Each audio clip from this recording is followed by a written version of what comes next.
자, 이번 이야기는 시청자 오천님께서 이야기를 들려주실 겁니다. 도대체 어떤 이야기로 또 찾아와 주셨을지.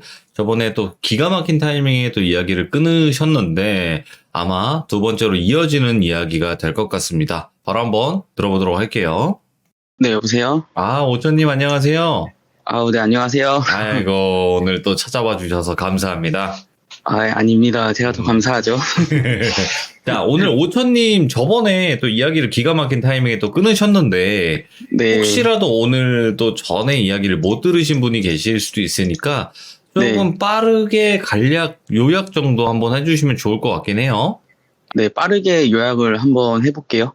저번에 있었던 걸 좀 요약을 하자면은, 저희 집안에 저주가 있었어요. 이제 어떤 맞아요. 저주가 있었냐면은, 남자들이 좀 단명하는 저주인데, 첫째가 14살이 되면은 아버지들이 돌아가셨어요. 저희 할머니가 얘기해 주시고, 제 기억상으로는 할아버지가, 큰아버지가 14살 때 돌아가셨고, 그리고 저희 큰아버지도 큰형이 14살 때 돌아가셨어요. 그래서 그 무속신앙을 저희 할머니와 큰어머니가 계속 의지를 했지만 그게 도저히 되지 않자 저희 어머니가 이제 무서우셨대요. 그 저주가 저희 아버지에게 올까봐. 그렇죠. 그래서 저희 어머니가 선택한 방법이 패턴이 다른 좀 기독교를 좀 선택을 하셨어요. 그래서 그 기독교를 믿기 시작한 날부터 그 귀신들이 살짝살짝 정체를 드러내기 시작하더니 이제 제가 저번 주에 마지막으로 얘기했던 것이 저희 집을 뜯어먹고 있던 존재가 바로 그 염소 2마리. 맞아. 흑염소. 예. 엄청나게 큰 송아지 염소가 저희 집을 뜯어먹고 있었는데 저희 어머니가 한 명을 쫓아내고 한 명은 저희 어머니가 원래는 붙잡으면 안 되는데 그거를 붙잡아 놨다라고 하더라고요. 예. 그래서 이제 그 다음 날부터 저희 큰아버지의 모습을 한 귀신이 저희 집에 찾아와서 재수씨 딱 여니까 딱 그 생전에 저희 큰아버지의 모습 그대로 쌀포대를 메고 와서 그대로 서 있는 걸 보고 저희 어머니가 아무 말도 못 하셨는데 그 쌀포대를 딱 내려놓고 돌아가시고 그 다음에 저희 어머니한테 그 다음부터 해코지를 했던 그 말로 제가 그때 끝을 맺었습니다. 야, 맞아. 오, 간략하게 되게 설명을 잘 해주셨네요. 네. 역시. 자, 이게 분명히 지금 오천님께서 말씀을 해주시면서도 아마 진짜 이런 일들도 있다는 걸 여러분들도 아마 아시게 될 건데 바로 들어보도록 할게요. 렛츠가. 길이 렛츠 기릿.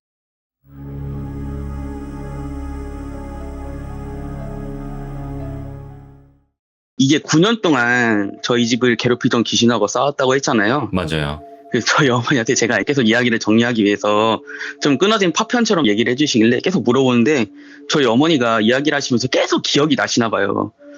그래서 그 이야기를 제가 좀 더 얘기를 해보도록 하겠습니다. 감사합니다. 저번 주에 제가 2라운드라고 했죠. 2라운드 들어가기 전에 제가 이야기에서 잊고 하지 않았던 이야기들 그리고 저희 어머니가 약간 잊었던 이야기들을 조금 하고 가겠습니다. 네네. 저희 어머니가 교회를 다니고 난 이후 귀신이 저희 어머니하고 주로 붙었지만 어머니한테 이제 안 되니까 약 오른 날은 저나 제 동생에게 귀신들이 해코지를 많이 했었어요. 그 해코지가 너무 교묘하니까 제가 나이가 성인이 됐을 때 대학교 정도 들어갔을 때 그거를 뒤돌아보니까 이게 귀신이 나한테 해코지를 한 거구나라고 알 정도로 너무 교묘한 사건이었어요. 이게 제가 부천으로 이사 갔던 거는 7살 때 이사를 갔거든요. 근데 제가 나이 6살 때 제가 기억나는 것만으로 2번의 해코지가 있었어요. 예. 첫 번째 해코지는 교회에서 있었던 일입니다. 제가 처음에 다니던 그 교회는 성도가 500명 정도 되는 그런 중형교회였어요. 근데 이 정도 되면은 예배가 3부에서 4부까지 있고요. 그 다음에 아이들 예배도 영아부, 유치부, 유년부, 초등부, 중등부, 대학 1, 2부까지 그렇게 있는 교회거든요. 저는 6살이니까 유치부에 다녔을 때였어요. 언제나처럼 이렇게 예배를 드리고 아직 어른 예배가 끝나지 않아서 유치부실에서 신나게 놀고 있었는데 근데 진짜 처음 보는 아이가 저한테 말을 거는 거예요. 야, 너 부모님 보러 가고 싶지 않냐? 엄마 보러 가고 싶지? 이렇게 얘기하는 거예요. 당시를 생각해보면은 저도 교회를 1년 정도 다녔고 교회는 새 아이가 오면 일단은 전도사님이 앞에서 이렇게 새로 왔다고 소개하고 축하해주는 과정이 있거든요. 근데 그 아이는 이 환영 소개 때 제가 단 한 번도 보지 못한 아이였어요. 그래서 당시에 저는 이상한 거는 당연히 어렸으니까 못 느끼고 그냥 응 이라고 하고 그 친구를 따라서 교회 본당으로 올라갔습니다. 예. 그 아이를 따라 1층으로 갔고 그 아이가 문을 들고 딱 들어오라고 계속 얘기를 하는 거예요. 그래서 딱 들어오려고 문에 손을 대는 순간 문이 꽝 하고 닫히는 거예요. 예. 근데 그 다니시는 분들 알겠지만 그게 꽝 닫히는 문이 아니잖아요, 절대로. 그쵸. 근데 그 문이 꽝 닫히니까 당연히 문을 잡고 있던 제 손은 골절까지는 아니었지만 진짜 피가 철철 나고 제가 알기로는 숨통까지 빠졌던 걸로 알고 있어요. 예배가 끝나던 순간이라 어머니는 그 모습을 보고 깜짝 놀라서 저를 병원에 데려가셨거든요. 근데 그 뒤로 그 아이가 교회에서는요, 단 한 번도 나타나지 않았어요. 그리고 또 얼마나 지났는지 모르겠는데 그때도 6살 때 일이었어요. 집 앞에 놀고 있는데 유치부에서 저를 봤던 그 아이가 저한테 오더니 놀자 이렇게 얘기하는 거예요. 예. 근데 저는 어찌됐건 한 번 본 아이니까 위화감이 없었어요. 아무런 위화감도. 그 모습이 진짜 그냥 애기 그 모습이었고 표정, 뭐 피부 색깔 제가 그 아이 뭐 이렇게 같이 놀다가 손도 부딪히고 그랬을 거 아니에요. 근데 뭐 그런 차가운 위화감도 없이 아무것도 없었어요. 그래서 그 아이하고 그래 이러고 같이 놀고 있는데 한참 놀고 있다 보니까 그 아이가 야, 너 우리 집에서 놀래? 이렇게 물어보는 거예요. 그 당시 저는 동네 친구가 이야기하는 거니까 그래? 그리고 그 친구를 따라갔어요. 그리고 엄마한테 엄마, 나 친구 집에서 잠깐 놀다 올게. 요즘에는 6살 아이가 혼자 동네에서 노는 거는 정말 상상도 할 수 없는 일이지만 그때만 해도 네, 맞아요. 90년대 초였거든요. 90년대 초만 해도 동네에서 애들이 노는 거는 허용되지 않는 범위는 아니었거든요. 동네에서 애들이 뭐 자유롭게 놀기도 하고 친구 집에 가기도 하고 그랬잖아요. 네, 그렇게 그 친구와 저희 집에서 한 3분 정도 떨어진 집 앞으로 갔어요. 근데 문 앞에서 친구가 야, 잠깐만 기다려봐. 나 엄마한테 허락 좀 받고 올게. 엄마한테 말 안 하고 왔어라고 이야기하는 거예요. 근데 이때 제가 좀 이상한 걸 느꼈어야 됐어요. 왜냐면은 아무리 처음 보는 친구를 데리고 왔어도 그냥 집에 들어간 다음에 엄마한테 소개하면 되는 거잖아요. 맞아요. 예. 근데 그 친구가 들어오지 말래요. 엄마한테 허락 좀 받고 오겠다고. 그래서 저는 그 아이 말을 듣고 그 아이가 대문으로 들어가는 거 보고 밖에서 좀 기다리고 있었어요. 네. 그리고 한 5분 정도 기다렸나? 그 아이가 안 나오는 거예요. 그래서 기다리기 심심했던 저는 이렇게 돌을 주워갖고 친구 집 담벼락에다가 튕기고 놀고 있었어요. 그 단독주택이었거든요, 그게. 네네. 그래서 튕기고 놀고 있는데 6살이 힘이 세면 얼마나 세겠어요. 근데 그 돌이 갑자기 튕겨나오면서 제 머리에 박힌 거예요. 왜? 머리에 박혀가지고 머리 피가 진짜 꼬맬 정도로 철철철 흐르기 시작한 거예요. 제 기억으로는 그게 큰 돌도 아니었고 쬐끄만한 돌을 던지고 놀았는데 그 돌이 담벼락에 맞아서 튕겨져 나와서 제 머리에 박힌다? 6살짜리 힘으로? 정말 말도 안 되는 일이라고 저는 나중에 성인 돼서 그렇게 생각을 했거든요. 예. 그래서 저는 그때 친구고 보고 그 길로 집으로 돌아갔는데 저기 멀리서 엄마하고 이모가 사색이 된 채로 저한테 오는 거예요. 그래서 저는 처음에 어머니가 제가 머리가 깨진 모습을 보고 사색이 돼서 온 줄 알았는데 제가 나중에 한 20살 정도 되니까 이모한테 제가 이야기를 한 적이 있었어요. 이모도 네. 그때 나 차 뒤로 왔었지라고 얘기를 했는데 그때 이모가 저한테 이렇게 얘기하는 거예요. 오천아, 너 그때 이모랑 엄마가 2시간이나 찾아다녔어. 그래서 내 기억으로는 집 앞에서 한 3분 정도 거리에 있었던 것 같은데? 그리고 그 집하고 우리 집하고 그렇게 멀지 않은 곳에 있었잖아. 이모도 기억하잖아. 어디 다녀왔냐고 물어보길래 내가 그 집에 데리고 가기도 했었잖아. 근데 그때 우리 집에서 3분 거리였는데 집 안에 들어가는 것도 아니고 동네에서 2시간이나 찾아다녔다고? 이렇게 제가 물어보니까 이모가 이렇게 얘기하시는 거예요. 그 자리도 분명히 갔었지. 근데 아무리 찾아도 너가 없었어. 그래서 네 엄마가 그 친구가 사는 그 집에 들어가서 그 아줌마한테 물어보기도 했는데 그 집 아이들은 이미 다 성인이고 그 나이 때 아이들은 아예 살지도 않았다라고 얘기를 이모가 그렇게 하더라고요. 예. 그래서 제가 이야기를 듣고 나서 그 아이는 사람이 아니었구나. 이거 생각해보니까 해코지 당한 거였죠. 그래서 저희 어머니가 되게 기이해서 그 아주머니한테 또 물어봤대요. 아주머니 혹시 교회 다니세요? 저희 집 앞에 있는 그 큰 교회 있잖아요. 교회 다니시니까. 아니, 나는 교회 한 번도 안 가봤어요. 이렇게 얘기를 했다고 하더라고요. 예. 저는 분명히 그 아이가 그 문으로 들어가는 걸 보긴 했거든요. 근데 그 아이가 그 이후로는 단 한 번도 저한테 보이지 않았어요. 그 이후로. 그렇게 해코지했네요. 네, 그래서 저도 나중에 20살 되고 나서 해코지 당한 거구나 이렇게 생각이 들더라고요. 근데 저희 어머니는 이미 그걸 알고 계셨나 봐요. 저는 체감상 그 집 앞에서 한 10분 정도 있었던 것 같거든요. 근데 어머니는 2시간 동안 찾으셨대요. 제가 이 사실을 언제 알았냐면은 저번 주에 돌비님한테 방송 한번 하고 나서 어머니하고 그 말을 한번 해보는데 네. 어머니가 갑자기 이 일을 얘기하시는 거예요. 그래서 엄마 나 그때 그렇게 오래 안 있었어. 나 그때 돌 던진 시간이 뭐 얼마나 걸렸다고 이러니까 2시간이나 찾았다고 얘기하는 거예요. 그래서 어머니는 그때 진짜 철렁했대요. 그때 뭐 납치가 그렇게 막 뉴스에 많이 뜨는 시기는 아니었지만 납치당했을 수도 있고 이때까지 그 귀신이 우리 집에 와서 좀 해코지한 일도 있었으니까 그치. 이제는 좀 나를 넘어서 우리 아들한테까지 가는구나라고 생각하고 정말 그렇게 사색이 돼서 찾은 거예요, 실은.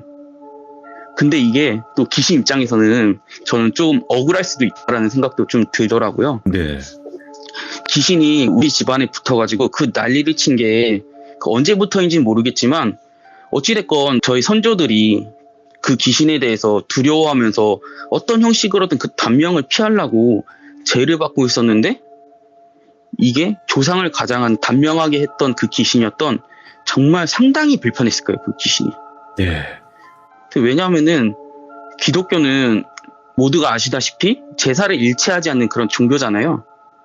그래서 제가 저번에 말씀드렸듯이 죽은 사람에 대한 개념이 우리가 흔히 알고 있는 그 개념하고는 완전히 다르잖아요. 귀신은 귀신이고 완전히 다른 존재고 우리가 알던 사람이 귀신일 수가 없다라는 게 기독교의 개념이라고 제가 한번 말씀드렸잖아요. 그러니까 귀신의 입장에서는 이 사람들이 우리 도저히 섬기게 할 방법이 없는 거예요. 협박, 해코지 말고는요. 예. 그리고 조상의 얼굴로 나타나는 이유도 이제 기독교인의 개념이에요. 어찌됐건 이거는 최대한 동질감을 얻게 하기 위해서 그리고 다시 믿게 하기 위해서. 그래서 기독교에서 드리는 추도 예배에 대한 개념도 조상을 추억하며 기도하는 개념이지 이게 숭배의 개념은 아니거든요. 네네. 그래서 제가 아는 이제 기독교를 믿는 1세대들이 정말 그 귀신과의 갈등들 때문에 고생을 진짜 많이 했다는 이야기도 제가 진짜 많이 들었던 것 같아요. 지금도 제가 교회를 가면은 그 1세대들 권사님들 있잖아요. 연로하신 권사님들 얘기 들어보면은 정말 저희 집은 약간 양반일 정도의 집안들도 있더라고요. 오, 예. 사람이 죽어나가고 막 귀신 들려서 막 삼촌이 하라고 이러한 경험을 하신 권사님들도 계시더라고요. 이렇게 귀신의 역사는 저희 어머니 선에서 끝나는 게 아니라 저랑 제 동생에까지 오고 당사자인 그 아버지를 통해서 어머니와 싸움을 붙이기도 했어요. 근데 저희 아버지도 큰아버지가 돌아가신 이후에 함께 교회를 다니셨거든요. 네. 근데 한 2년 정도 다니시다가 교회를 안 나오시게 되었는데 그 계기가 있었어요. 그 계기는 큰아버지 돌아가신 지 2년째 되는 날 저희 큰아버지 묘가 저희 할머니 동네 저수지 이야기를 한번 소개드렸잖아요. 그 동네 저수지 뒤에 뒷산이 있었는데 거기에 큰아버지가 묻히셨어요. 묘가 네. 거기 있어요. 그래서 아버지가 고모들과 함께 찾기로 했는데 일주기 때는 저희 어머니와 함께 갔었기 때문에 아버지가 그 묘에다가 이렇게 절을 하시진 않으셨거든요. 근데 2주기 때는 저희 어머니가 일이 있으셔서 함께 가시지 못했어요. 그래서 집을 나서는 저희 아버지에게 어머니가 절하지 마세요 이렇게 얘기했더니 아버지가 그냥 얼버무리면서 가시더래요. 근데 여기서 보통 분들은 이게 절하는 게 무슨 문제지? 라고 생각하시는 분들 계실 거예요. 근데 제가 저번에 소개를 한번 해드렸다시피 저희 집은 수십 년 동안 이 문제를 가지고 무속신앙에 매달려 봤잖아요. 그렇죠. 그 100년이 됐는지 수십 년이 됐는지는 저는 알 수 없고 할머니가 이미 돌아가셨기 때문에. 근데 그 세계에서 해결이 안 되니까 기독교를 믿은 게 저희 집안이잖아요. 그래서 2년 동안 믿어왔을 때 이때까지 무슨 수를 쓰더라도 그 정체를 드러내지 않고 뒤에서만 있었던 그 귀신이 이제는 그 모습을 드러냈으니까 저희 어머니와 저희 집은 기독교의 법을 따를 수밖에 없는 환경이었고 어찌됐건 이 기독교의 교리는 다른 신을 섬기는 것을 금하기도 하고요. 그다음에 인간적으로 생각해도 이때까지 우리가 그 귀신이 시키는 대로 지켜오고 섬겼지만 결국 그 죽었던 세력을 해결하지 못했잖아요. 해결해 주지도 못했고 그리고 그 귀신에게 아무리 빌어도 그 귀신이 정말 용서라고 표현하면 좀 웃기지만 가차없이 다 그 나이가 되면은 다 죽였잖아요. 저주였지. 예. 네, 맞아요. 그래서 그 세력에 대해서는 만약에 다시 절하면서 들어간다는 것은 우리 집을 다시 한번 그 귀신의 먹이로 바친다는 그런 인식이었거든요. 실은. 그런 의미일 수도 있겠다. 네, 그래서 저희 어머니가 이 기독교 신학을 어떻게든 지키려고 했어요. 왜냐하면은 실마리를 잡았으니까요. 저희 조상들에게 부탁을 했을 때도 조상님들이 지켜주지 못했고요. 조상님들이 못 지켜주니까 그 귀신에게 갔을 때도 그 귀신은 받아먹기만 하지 죽였고요. 절을 하면 다시 돌아가는 상황이 되니까 기독교는 어찌되었든 이 믿음의 영역이란 게 가장 중요한 종교거든요. 내가 기독교를 믿고 있더라도 내가 이 믿음이 없으면요, 어떠한 그 능력이 발동이 되지 않는 게 바로 기독교의 믿음이거든요. 그래서 이 믿음을 만약에 저버리고 우리가 다시 한번 그때로 돌아간다? 그러면 이제는 이 기독교도 소용이 없게 돼버리니까 저희 어머니는 그걸 엄청나게 경계하셨던 것 같아요. 그럴 수밖에 없는 상황이 됐겠네요. 예. 네, 정말 이거밖에 방법이 없었어요. 그러니까요. 네. 그래서 그렇게 아버지가 시골에 가시던 날 밤 어머니가 집에서 기도를 하시는데 갑자기 눈앞에서 환상이 쫙 열리시더래요. 예. 근데 그 환상에서 저희 할머니 집 저수지가 보이는 거예요. 네? 그리고 그 저수지를 들어가는 입구에 아버지가 서 계셨는데 정말 엄청나게 큰 뱀이 이 저수지 안에서 수영하면서 이렇게 기어오더니 아버지를 칭칭칭 온몸을 감싸더래요. 오, 예. 그래서 이 목을 물어 죽이려고 하는데 그 모습을 보고 진짜 저희 어머니가 사력을 다해서 기도하면서 그 뱀이 목을 못 물게 그 뱀의 목을 꽉 잡으셨대요. 예. 그 순간 땀범벅이 돼서 그 환상이 딱 풀리며 깨셨다고 하더라고요. 그리고 저희 어머니가 하시는 말이 저랬겠구나. 왜냐하면은 저희 어머니가 그 귀신을 원래는 죽였어야 됐대요. 그리고 만약에 그 뱀을 잡지 못하고 그 뱀이 아버지의 목을 물었다면 아버지는 돌아가셨대요. 예. 어머니가 딱 그 얘기를 하시더라고요. 근데 어머니가 그 뱀을 처리는 못하고 못 물게만 하신 거예요. 네. 그러니까 어머니가 저랬겠구나라고 생각을 했대요. 절을 했구나, 이 양반이. 네. 오. 그래서 아니나 다를까 저희 아버지가 딱 돌아오셨을 때 어머니가 물었어요. 당신 혹시 절했어요? 그러니까 절했어. 또 이렇게 얘기를 해버리대요. 예. 그래서 그 주부터 저희 아버지가 교회를 딱 안 나오시더라는 거예요. 그리고 그 교회 문제 때문에 아버지 어머니가 나중에 좀 훗날의 일이지만 몇 년 지난 일이지만 자주 싸우게 되세요. 네. 진짜 많은 사건이 있었는데 그거는 좀 나중에 말씀드리고요. 네네네. 그리고 제가 7살이 되던 해에 부모님이 신청해 놓은 아파트가 당첨이 되셨어요. 청약? 그때가 청약이 있었나요 혹시? 네. 그때도 90년대였거든요. 몰라요. 제가 7살이니까 그때도 90년대였는데 그때 하여튼 뭐 신청을 하는 게 있었대요. 뭐 복권 네네. 비슷한 개념으로. 근데 그 아파트가 당첨돼서 부천에 있는 아파트로 이사를 가게 됐어요. 그때 부천 신도시라고 한창 중동이 개발될 때였거든요. 중동 상동. 네. 예. 네, 맞아요. 상동은 그때 아예 논바닥이었어요. 그래서 저도 어렸을 때 글로 막 미꾸라지 잡으러 가고 막 그런 진흙에 빠져가지고 막. 중앙공원. 네, 맞아요. 중앙공원에. 예. 거기 그때 초등학생 애들이 그 잉어랑 이런 거 다 풀어놓으면 거기 다 잡아가고 그랬던 저 아는 형도 많이 잡아갖고 자기 어항에다 장식을 해놓더라고요. 그래서 네네. 실은 저희 할아버지가 돌아가신 이후로 저희 집이 그렇게 잘 살지 못했거든요. 제가 그때 염소 이야기했잖아요. 근데 염소가 저희 집을 뜯어먹고 있었다. 그러니까 저희 집으로 들어오는 그 부를 다 뜯어먹고 있었던 거예요. 저희 큰아버지 집도 그렇게 잘 살지 못했고요. 고모들은 출가 외인이니까 거기는 논외로 치고 아들 집이 그렇게 잘 살지 못했었어요. 큰아버지 진짜 똑똑하셨거든요. 저희 아버지도 기술자니까 능력이 있으셨고 그래도 어떻게 돈이 자꾸 새는 거예요. 근데 그 염소 사건 이후로 조금씩 풀리더니 정말 운이 좋게 이 아파트가 당첨이 돼서 이사를 가게 됐어요. 네. 그래서 이사를 다 마치고 어느 때처럼 저희 아버지는 출근하시고 동생과 저는 이 어린이집을 갔을 때 저희 집에서 어머니가 쉬고 있는데 갑자기 띵동 하고 엘리베이터 멈추는 소리가 들리는 거예요. 예. 저희 집은 당시 90년대 아파트들처럼 이 복도식 아파트였고요. 이 엘리베이터가 가장 떨어진 맨 끝에 집에 위치하고 있었거든요.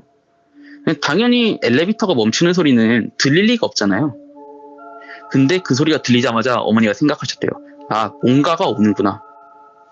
들릴 리가 없는 멀리서부터 들리는 그 발자국 소리가 뚜벅 뚜벅 들리더니 띵동 하고 벨을 눌렀대요. 근데 어머니가 문 앞에 가만히 서 있으니까 재수씨 이렇게 부르더래요. 돌아가신 저희 큰아버지가 오신 거예요. 근데 문을 열고 저희 어머니가 이 일을 해결하지 않으면 정말 아무것도 안 되잖아요, 실은. 그래서 어머니가 문을 딱 여니까 아니다 다를까 저희 큰아버지의 생전의 모습 그대로 쌀을 메고 또 온 거예요. 예. 처음에 어머니가 큰아버지의 모습을 한 그 귀신을 봤을 때 아무 말도 못 하셨잖아요. 네. 이번에는 어머니가 말씀을 하셨대요. 어디서 아주버님의 모습을 하고 오냐고. 당신은 아주버님이 아니잖아. 진짜 당신이 아주버님이 맞다면은 우리 집이 아니라 큰 집에 찾아갔겠지. 물러가! 이렇게 얘기했대요. 오. 이 말을 들은 큰아버지의 모습을 한 귀신이 뒤돌아서 저희 집이 13층이었거든요. 13층 창문 밖으로 뛰어내렸대요. 우와. 진짜 뛰어내려서 모습이 보이지가 않았대요. 오, 소름 끼쳐. 행동이. 네, 하필이면 왜 다시 엘리베이터로 가면 되는지 글로 뛰어내렸는지. 예. 그리고 얼마 지나지 않아 제가 꿈을 꾸게 됐는데요. 꿈에 형체만 보이는 무언가가 나타나더니 제 몸을 막 만지는 거예요. 예? 그 정체가 뭔지는 모르는데 꿈에서 그 검은 형체가 저를 만질 때마다 몸이 엄청 가려웠어요. 그 형체가 저의 온몸 구석구석을 만졌거든요. 근데 꿈에서 깨니까 온몸이 간지러운 거예요. 저는 아직도 꿈을 꾸나 했거든요. 여전히 가려워서 보니까 제 피부 껍질이 막 일어나는 거예요. 저 다음날 어머니와 함께 동네 피부과를 다녔고 며칠을 치료해봤지만 의사들이 다 포기하더라고요. 이거 안 낫는다고. 그래서 다른 병원들도 돌아다녔지만 역시 되지 않았어요. 제가 지난번에 얘기했잖아요. 우리가 무속식으로 얘기하면은 좀 용하다. 은사가 좀 많이 있으신 그 목사님과 사모님 교회로 옮겼다 그랬잖아요. 그래서 네. 저희가 마지막으로 교회로 가봤어요. 근데 사모님이 딱 저를 기도해 주시더니 이런 얘기를 하시는 거예요. 이거는 의사가 낫게 하지 못한다. 얼마 전에 시아주버님의 모습을 한 귀신이 왔다 갔다면서요. 그 귀신이 장난친 거네요. 오늘부터 한 달 동안 시편을 읽으면서 그 성경에 시편이라는 장이 있어요. 그거 맞아요. 시편을 읽으면서 시편을 읽으면서 집사님이 같이 기도해 주세요. 저희 어머니 집사님이었거든요. 그래서 그렇게 얘기를 하신 거예요. 그때부터 저와 어머니는 그 사모님의 말씀대로 이 시편의 읽기와 기도를 병행하면서 한 달 동안 기도했고 딱 한 달째 되는 날 환상인지 꿈인지 모르는 그 꿈을 제가 꾸게 됐어요. 네. 근데 그 형체가 있는 귀신이 또 온 거예요, 저한테. 근데 온몸을 만지고 있더라고요. 그때는 이전과는 다르게 제가 그 손들을 탁탁탁 쳐내는 거예요. 오호. 예. 그러더니 그 손들이 사라지더라고요. 그래서 그 꿈인지 환상인지 모르는 상황에서 제가 깼어요. 그리고 몸을 만져보니까 이게 진짜 거짓말처럼 느껴지실 수 있는데 그 몸이 제가 진짜 씻은 듯이 싹 나은 거예요. 오, 진짜 하나도 안 아프고. 네, 하나도 안 가렵고 예. 아프지도 않고 껍질이 일어나지도 않고. 그래서 이거는 진짜 야, 너 거짓말하지 마. 이렇게 해도 할 말이 없을 정도로 진짜 저도 거짓말 같지만 제가 몸으로 느낀 거라서 와. 진짜 확실한 거는 제 어릴 때 기억이 너무 생생해요. 진짜 너무 가려우니까 제가 피가 나올 때까지 긁었어요.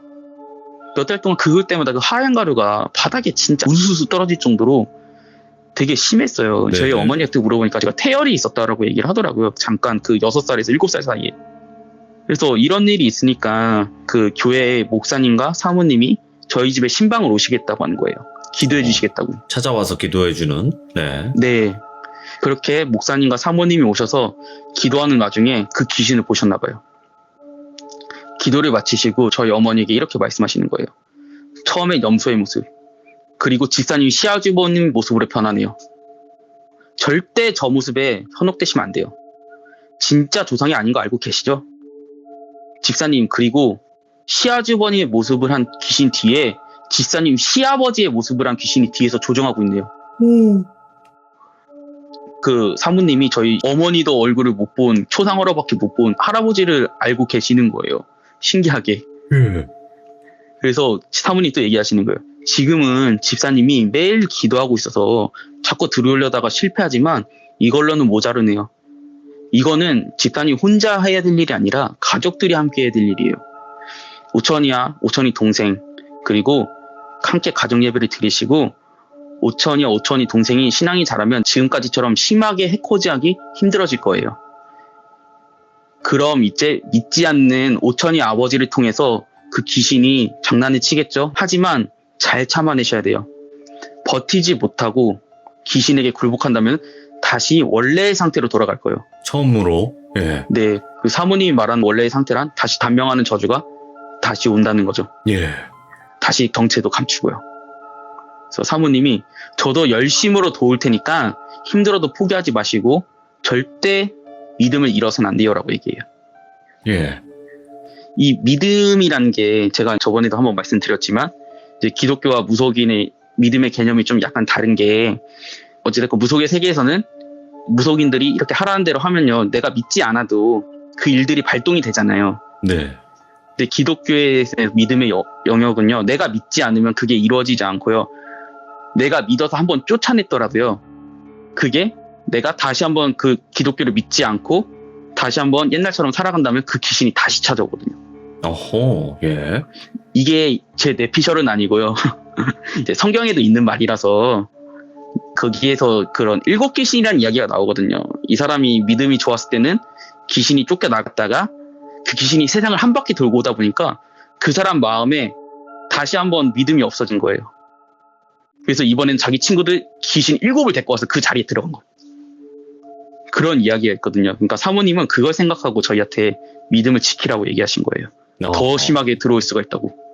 그래서 저희 어머니는 그 이야기를 듣고 진짜 마음을 굳게 먹었대요.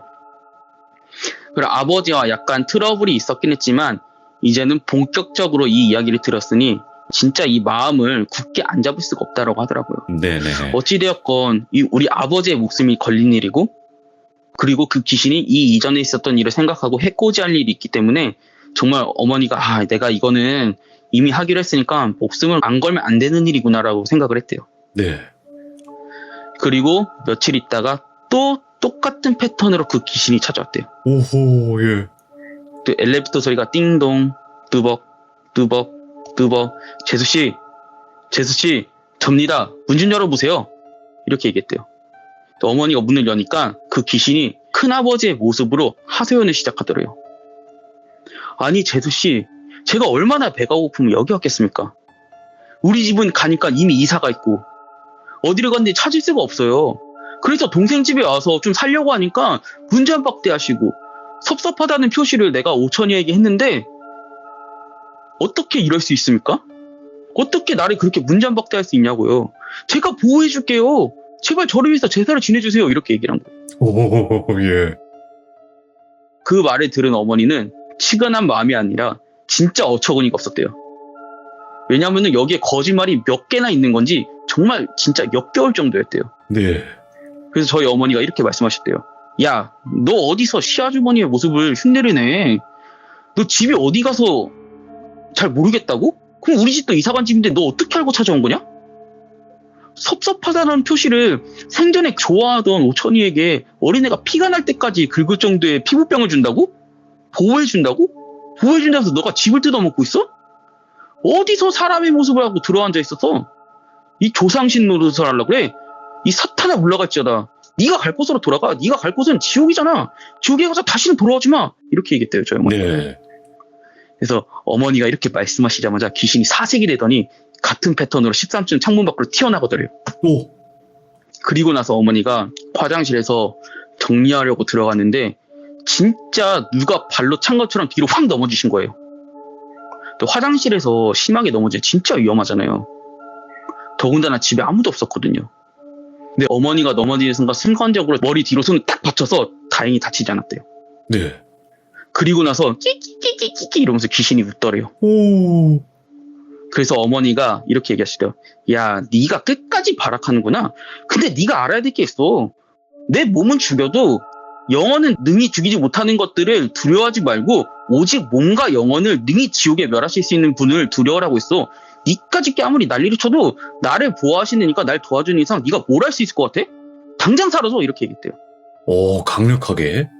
네, 그렇게 하시니까 진짜 원래부터 아무것도 없었다는 듯이 고요해지더래요. 예. 진짜 거짓말 같지만 저도 듣고 저도 경험했던 일이고 그만큼 귀신의 역사가 어린 시절에 정말 많았던 거예요. 그리고 이 사건을 제가 보고 지금 생각난 게 있는데 어머니가 당장 나가라고 하셨잖아요. 네네. 그리고 그 큰아버지의 모습을 한 귀신이 식당쯤 밖으로 뛰어내렸다고 했잖아요. 그 다음날에 제가 친구들하고 놀면서 아파트를 내려가고 있었는데 계단으로 저희 집 앞에 아파트 단지였거든요. 거기가. 네네. 아파트 단지에서 갑자기 휘 하더니 빵! 이렇게 터지는 소리가 들리는 거예요. 예? 그래서 뭐지? 이러고 제 친구들하고 내려가는데 저희 집 아파트 앞쪽에 15층에서 극단적인 선택을 하신 거예요. 그 모습이 너무나도 진짜 저는 아직도 잊지는 못하거든요. 트라우마까지는 아니어도 예. 그런 일이 있었고 저도 목격했고 저희 어머니가 그걸 보시고 약간의 미안한 마음을 좀 드셨다고 하더라고. 혹시 내가 원인이 되지 않았나. 왜냐면은 쫓아냈는데 그 귀신이 13층 밖으로 뛰어내렸으니까요. 예. 그런 사건이 있었습니다. 그러면 그렇게 완전히 해결된 거예요? 아니요, 해결 아직 안 됐어요. 그때가 제 아직 초등학생 나이였거든요.